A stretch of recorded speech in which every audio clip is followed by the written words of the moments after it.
Do wong ayu arep palaran ora Mas?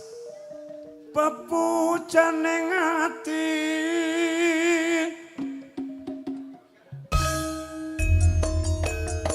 kaya ngene wong nandang asmara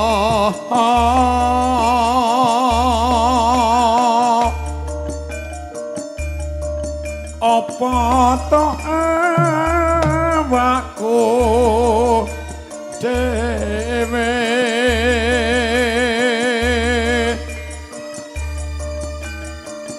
do dewa jawata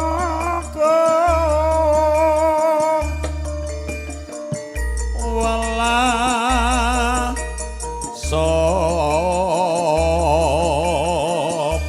bring wak mami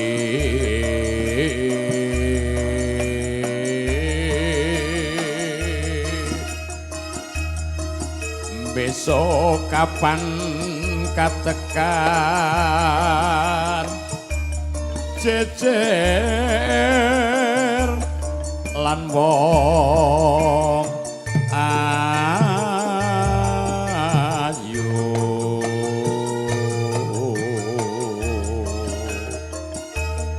umpama nonah kodo tanpa prau sasatrat den pepetri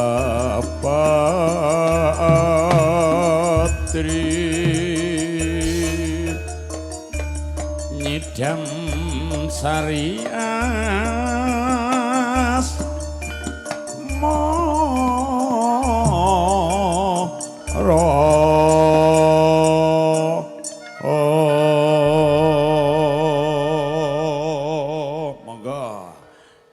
cul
tenan Mas Slamet kan jenenge piyayi akeh sing do ngendika wah nek piyayine penyanyine cilik ning suarane getas ya ana meneh MC niki wonge merongos ning suarane kok ya seru ngono Bu ya ora apa-apa wong arang jenis kok biyen kok ya tapi tetep tuwa ya kadang kala cok keserimpet untu kadang kala ning karang biasanya ra sing viral kaya Mas Tukul Armana kaya merongos Pak Dem Marwoto Jogja yang merongos. Mulane si Laris mergane termasuk satwa aneh. Tegese? Barang aneh. Kowe ora ngerti tegese? Manusia langka. Oh, iki sejarah iku unik tenan lho. Biyen iki asline Darman Lair. Iki gedawani asline. Terus? Lah njuk Gusti Allah ora ngethok Dharma nek dikethok ilate so nek tuwa ora iso omong. Mula kun fayakun untu dijokke cres dadi. Pas metu apa ya radal-radil? Bayi metu ya urung ana. Urung ana untune ya, tak kira langsung metu untune lho. Tenang ngrusake lorong. Yo lanjut, cah aneh, cah ayu kok ya aneh iki lho, lanjut.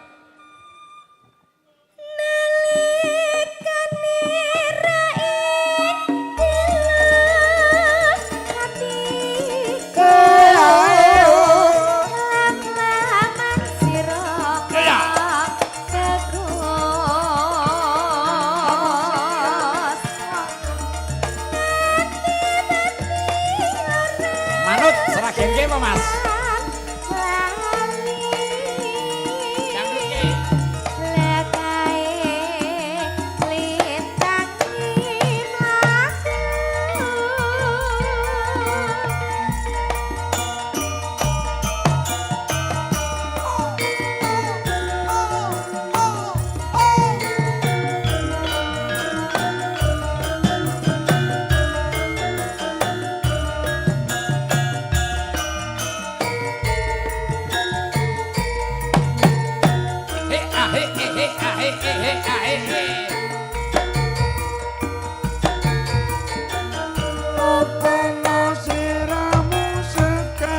Bareng yuk.